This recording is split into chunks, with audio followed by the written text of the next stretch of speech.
Il faut cultiver, absolument cultiver, les espaces de dialogue. Ça ne sert à rien de se retrouver entre soi. Ça ne sert à rien de se retrouver entre des gens qui ont la même opinion.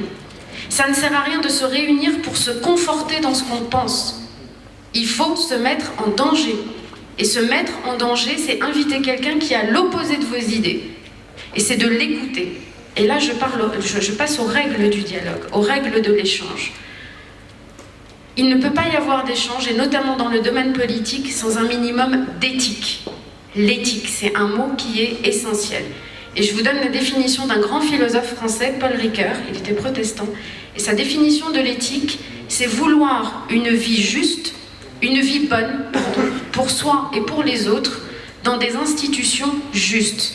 Ça veut dire qu'on reconnaît les institutions, qu'elles soient les partis politiques, les journaux, la presse, et qu'on veut une vie bonne pour soi et pour les autres dans la reconnaissance de ces institutions. Ça, c'est l'éthique. Et l'éthique, ça passe par des codes qui sont moraux, qui sont des codes de comportement. Et la première, dans un débat politique notamment, c'est de toujours dialoguer sur le plan des idées. C'est toujours de répondre à l'autre sur le plan des idées, de ne jamais rentrer dans la critique de la personne. Si vous êtes dans la critique de la personne, et malheureusement, le monde politique marocain nous donne, ces dernières années, un bien triste spectacle, avec des attaques ad hominem, avec des attaques personnelles. Si vous voulez être des bons politiciens, si vous voulez être des bons leaders, attaquez-vous aux idées, jamais aux personnes.